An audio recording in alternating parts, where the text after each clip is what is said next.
I would like to draw a connection, if we can, between near-death experiences and the actual experience of physical death.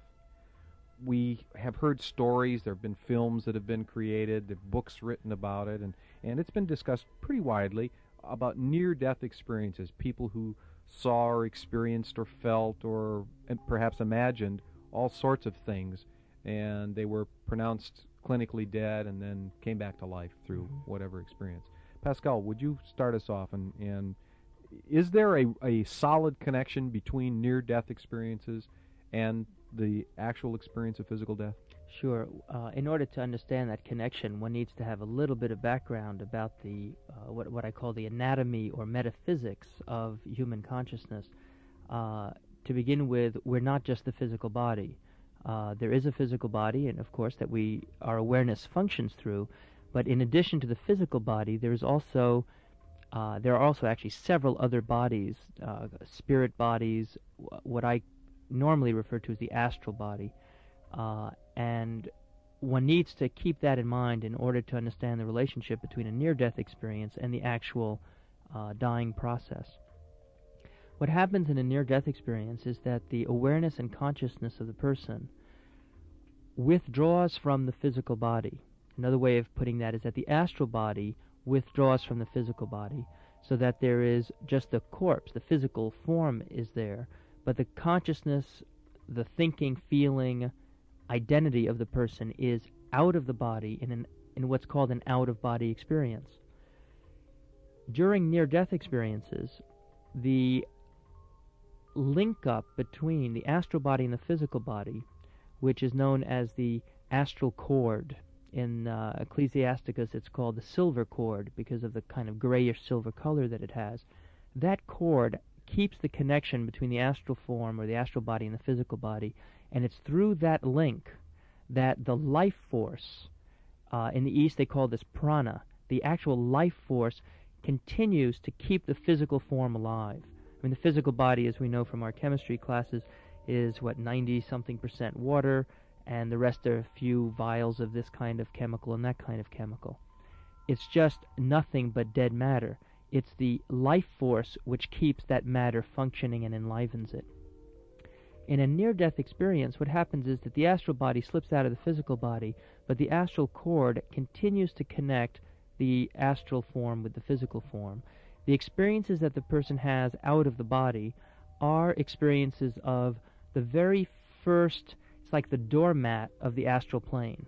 It's not even going into the astral plane. It's the very outer hallway or even the doormat that introduces one to the next world, to the astral world. So that's basically what a near-death experience is. When it's time for the person to actually release and let go of a physical body and not return to it, the same kind of out-of-body experience happens as occurs in a near-death experience, except now the cord is cut, or it snaps. And that means that the body no longer has the life force or prana running through it, and it is now just a dead matter. It reverts back to being just purely the material body that it is. And the consciousness then, not being able to come back into the physical, then continues into the astral planes. You've done some work with people who have experienced near-death situations. Is it a frightening feeling, or is it a calming feeling? Well, the people that I've done some work with, including I've made a film that deals with this subject,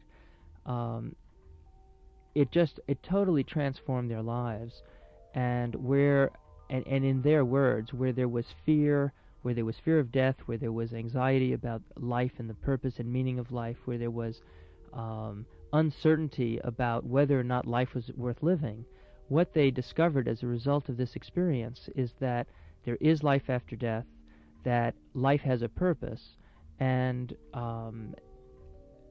it's a calming, but it's more than calming. It's a calming and exhilarating effect to have gone through this kind of an experience.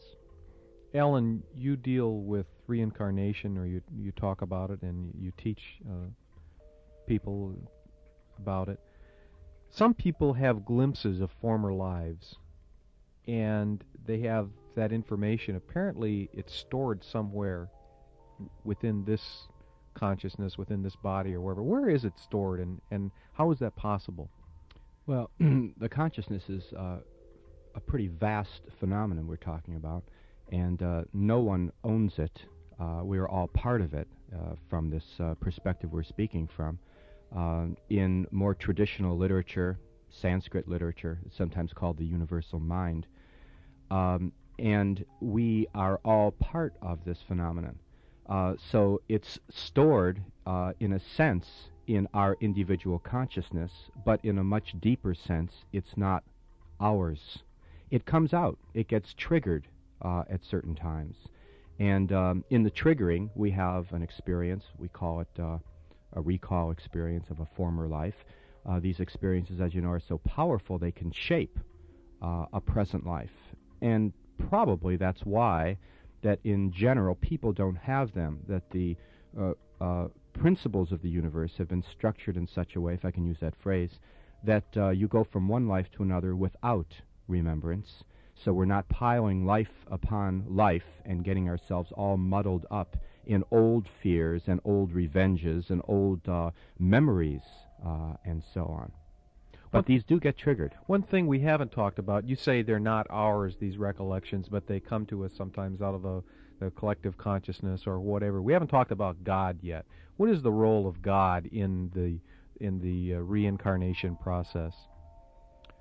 Yeah, I guess God should have a place here somewhere. We should get him into the show.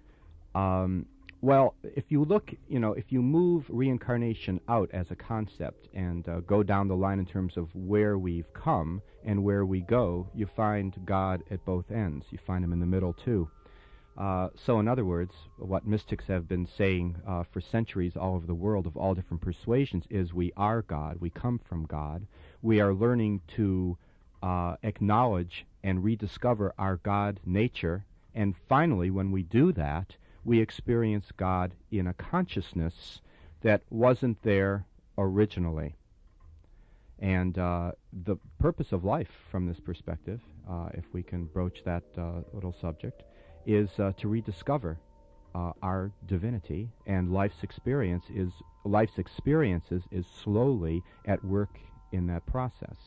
I mean, as much as it seems like anything else while you're in one, particularly when you're in one segment of one, one is caught up with that life, which is the way it should be.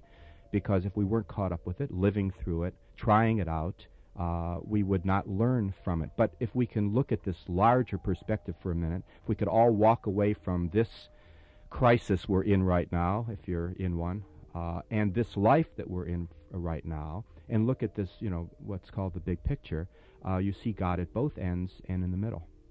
Pascal, I'd like you to relate for me, if you would, your personal perspective. When you began your studies of all of the things that you've been working on now for many years, you had quite a different perspective on the subject of God than you do right now. Will you share that with us? Sure. The thing that really got me hopping on all of this was that I grew up in a context in New York City without any understanding or belief in life after death, without any real exposure to God other than grew up in a religious family, but where the religion had to do with the ritual and the ceremonies and going to, the services and so forth.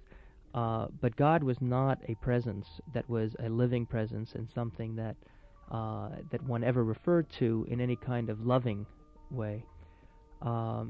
And being in a state of mind, which I was then, of really seeing the meaningless and total emptiness of life, that basically we are this physical body, that's all we are. When I die, that's the end, nothing more.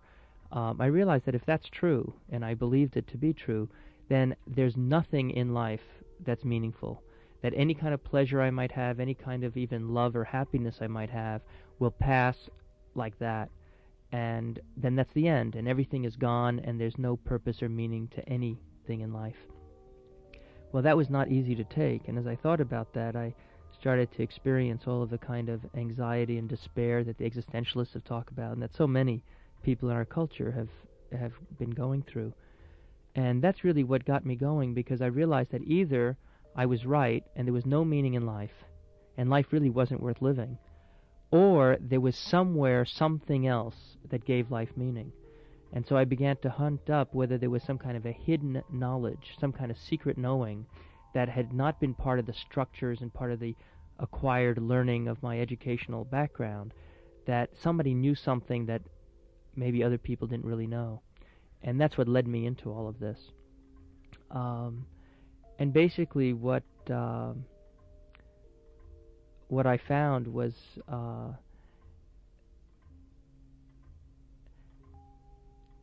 is real hard to express and communicate, because it's so easy to just say words like that God is everywhere and in everything, and that the purpose of life is to increasingly become aware of God's presence in everything and in everyone. It's real easy to say those kinds of words, but the process of really learning that and knowing that and making that real and a daily experience is real different from just mouthing those words. So I have a hard time actually talking about it, because the reality of it is that it's a very slow process of awakening to a kind of delight and beauty and meaningfulness in life that so often when we're so busy running here and running there and doing this and doing that, it's really easy to forget that right under the surface is shining divinity. If we could only stop ourselves and be quiet and hold on to that for a moment, over and over again.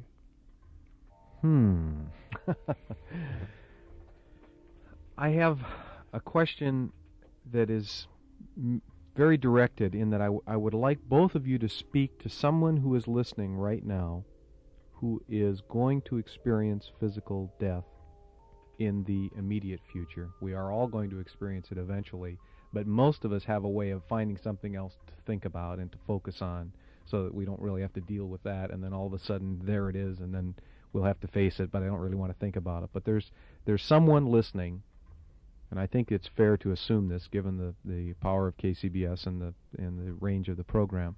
There's someone listening right now that is going to experience death in the very near future. What can we say to that person to help them in their preparation? Or perhaps better yet, is there anything that they can do to prepare for death? One of the things that I'm always very careful about when I do counseling or when I talk to friends who are dealing with the fact that, say, they've just found out that they have cancer or brain tumor, which two of my friends this summer discovered, is that everyone is so individual in what their understanding is and what their beliefs are, what their hopes are, what their fears are, that that it's very important not to kind of lay a trip on people and not say, okay, here's what you got to do and here's how to handle it, because it's not a recipe. And dealing with these kinds of deeply intimate, deeply personal matters, like facing death, even though we all face death, it's one of the most intimate matters that we deal with. It has to be dealt with at that level of intimacy.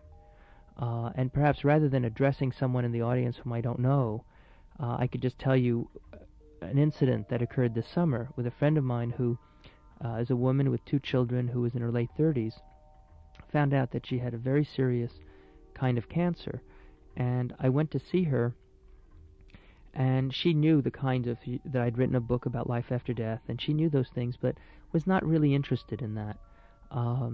Had never thought about it very much. And we started chatting, and what I discovered was that what she needed was someone to clean her house, and someone to help her with the groceries, and someone to take care of her kids, and someone to help her make out a will, and that it wasn't a matter of talking philosophy and talking what to expect, that wasn't what she needed.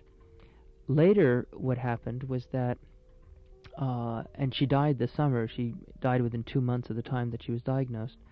There were 2 other things that happened. One was, about a week before she died, her sister was taking care of her, and her sister told me that this woman sort of went unconscious for 15-20 minutes, and then came back, or went to sleep is what it looked like, came back and opened her eyes and had tears in her eyes.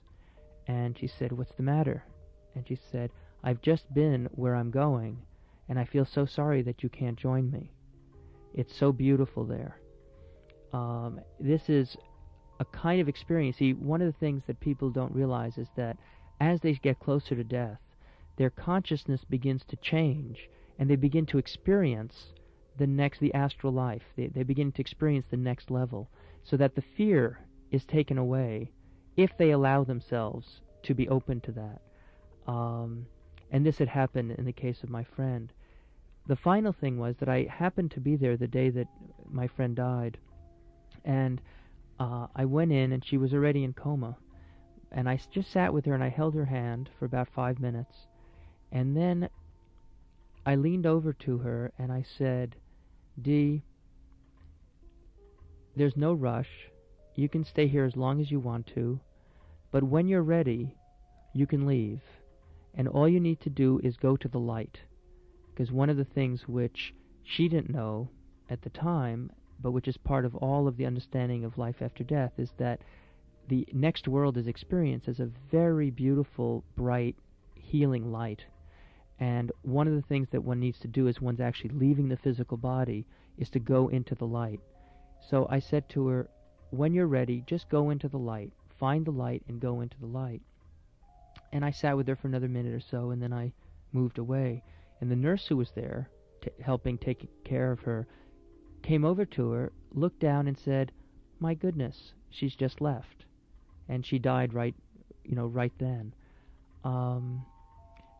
There's so much that one can learn about making an easy transition if one takes away the fear and knows a little bit about the map of where we're going. So to get back to your question, Charlie, if someone is in the process of dying or is just facing their own death, what I would recommend is just learning about what happens after death and preparing oneself in that way. Alan, you're very conversant in this whole area. Can you honestly tell me that you don't have a fear of death? No, I can't, Charlie. But it's kind of, in a way, well, it doesn't matter that I have fear of death or not. I mean, I think fear of death to a degree is normal. It can certainly be abnormal. So I'm not bothered by my fear of death, and I'm not out to eradicate it or deal with it. It's not my plan in life to somehow come to terms with my fear of death. Sure, I have fear of death because I think of myself, in spite of what I may know better, to be this body here in the studio. And the idea of that body ceasing is going to be a little bit upsetting because I don't know, as reincarnationists say we will know, that we're not that body, and we know it immediately at the moment of death. The transition is immediate, the transition is painless, and we then, because consciousness cannot be broken up, it is continuous, it is unceasing. So consciousness moves directly from the physical to the astral plane. So it doesn't matter. But I do, sure, and most people do. What do you say to the skeptics, Pascal? You want to answer this, and I hope it's on the same train, who say that this is really just a form of self-hypnosis, that this is really a frightening, terrible thing that we're going to have to face, and we're really just trying to psych up for it. I think that each of us has to go through life affirming our highest understanding, and I think that, any view that someone has, I mean, the most important thing is to live out the highest understanding that we have. And someone who's a skeptic, which I had been for many, many years, so I know that there's real sincerity and searching for truth in a skeptical viewpoint. The way through that, and in my case out of that, but the way to learn from it is to do it. I mean, to be skeptical and to pursue it and to live life according to the best insights that skepticism can give. In the same way, someone who intuitively has a sense of the continuity of life, of there being more than the physical plane, needs to live that out with as much integrity and sincerity as they can muster. So So it doesn't trouble me. I mean, all I would say to someone who's a skeptic was, yes, and so live that out, and you'll learn from it as much as if I live out what I believe in, I'll learn from that, and then we'll see where we're all on the same march toward the best truth that we can gather. I think I have a greater fear of the people around me who I'm close to, my family, and those who I love, dying before I do. Is that a normal or an abnormal feeling? Oh, I think I have a much normal. greater fear of other people's deaths than I do of my own. Yes, I think that's very normal. One of the there are a number of things that play into fear of dying and fear of death. Three of them come to mind immediately. One is fear of loss, having to do with breaking or losing the connection that we have with friends, with loved ones, with work, with whatever we feel a connection with. And a lot of the fear that people have related to dying or other people dying has to do with loss. A second area has to do with just the unknown, fear of the unknown. And a third area has to do with the fact that the body is, there is a, when you asked Alan before about fear of death, one of the things which I found real helpful to remember, and which a friend of mine who does a lot of work counseling keeps reminding people that he works with, is that there are really all of us have two levels of awareness. There is the level of bodily awareness, and there's the level of spiritual awareness, of the higher consciousness that we all have. And the body awareness, every cell in our body, every tissue in our body, every organ system in our body is going to say, stop, I want to live, I'm divine, I want to continue holding this form, I want to stay in this form, I want to live, I want to live, I want to live, I don't want to die. Because as a physical body, it does have that form, and it is going to lose that form at physical death. And so our consciousness is going to get just waves of this kind of fear, which is cellular fear. I mean, there is that cellular fear, and it's experienced as fear of death. What we have to do is allow that to come through, and then have the higher mind remember that even though the physical body has that fear, that we are more than the physical body. And it's remarkable that if one can get into a meditative state and remember that a wave of peace can come that counteracts and dissolves that level of fear. Supposedly, the real mystical traditions of the West, of Judaism and Christianity, there is a belief in reincarnation. Are Christ's so-called esoteric teachings really different from those of the Eastern mystics? There's been a lot of writing, of course, and speculation about Christ's esoteric teachings, what exactly they were, given presumably to his disciples, things that were not to be shared with the general public, things that they would either misunderstand, misinterpret, were not ready to hear, and so on. The theory that is so appealing is that the esoteric teachings of Christ are the same as the esoteric teachings of every great spiritual leader who's ever been on the earth. And it provides a unity of teaching, and that if one could perceive beneath the level of Judaism and Christianity and the religions of the East, that one would see not only a similar teaching, but the same teaching. Now that's the work of lifetimes to discover that, because the way cultures proceed, we accentuate so often the differences. We have certain translations that bring out certain things which are in keeping with our perceptions and so on. So we tend to go about it the opposite way, accentuating the differences. But an individual can provide his own program of trying to see the similarity of esoteric teaching, and it's amazing when it begins to come forth. Yeah, that's in fact one of the manuscripts that I have been working on for a number of years, is looking at the esoteric teachings of early Christianity. My doctorate is in theology, and in early Christian theology in particular. And one of the things that I found was that the earliest church did teach reincarnation, and there is historical and literary evidence of reincarnation being part of the authentic teaching of the earliest, or at least of one section of the earliest church. In the same way, of course, Kabbalah and Hasidism and Judaism teach reincarnation as a basic tenet, and there's no question about that. That's just way out in the open. My own study has convinced me that in all of its essential characteristics, in terms of the worldview, reincarnation, the role of God and God incarnate, of the Christ, that Eastern and Western esoteric systems are essentially the same. Is this a cyclical kind of thing? Obviously, if in the Western traditions there was a move away from the teaching of reincarnation, and yet you say it was there in the earliest days of those traditions, and it exists rather constantly through the Eastern traditions, are we coming back toward that again now? Is the perception of death in the West, specifically in the United States, changing? I think it's definitely changing. I mean, just in the past 10 years that I've been teaching, the changes are phenomenal. When I started doing the kind of work I did at Kennedy, there were 8 or 9 people interested in those sorts of courses, and now we have over 300 students in our graduate program in consciousness studies.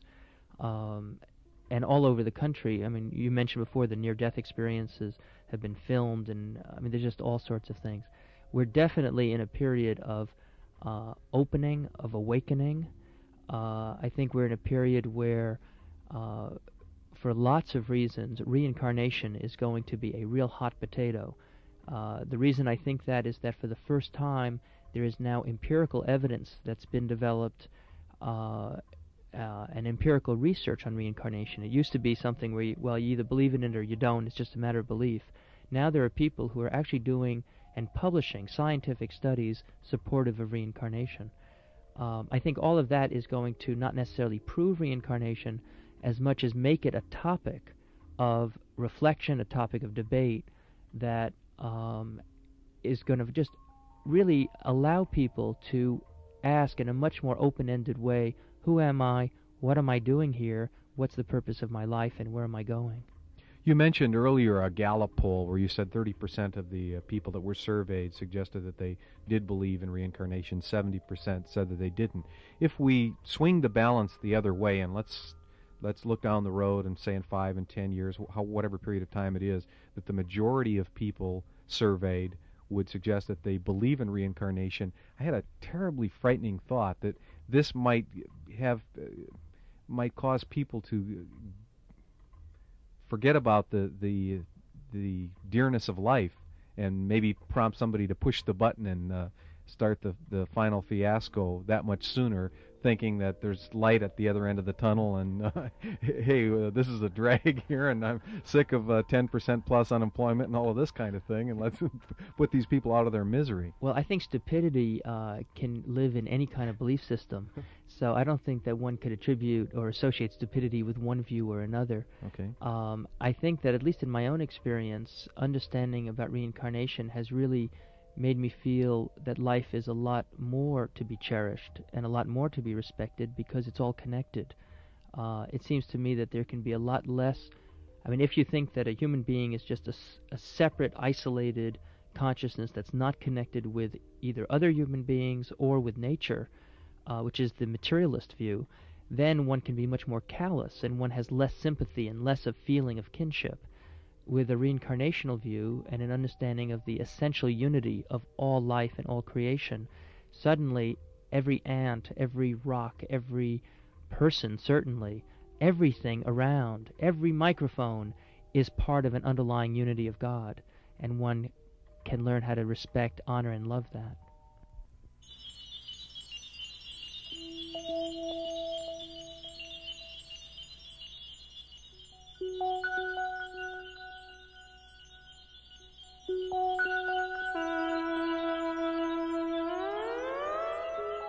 This is Infinity.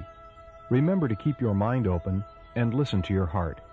I'm Charlie Seraphin. Thank you for listening.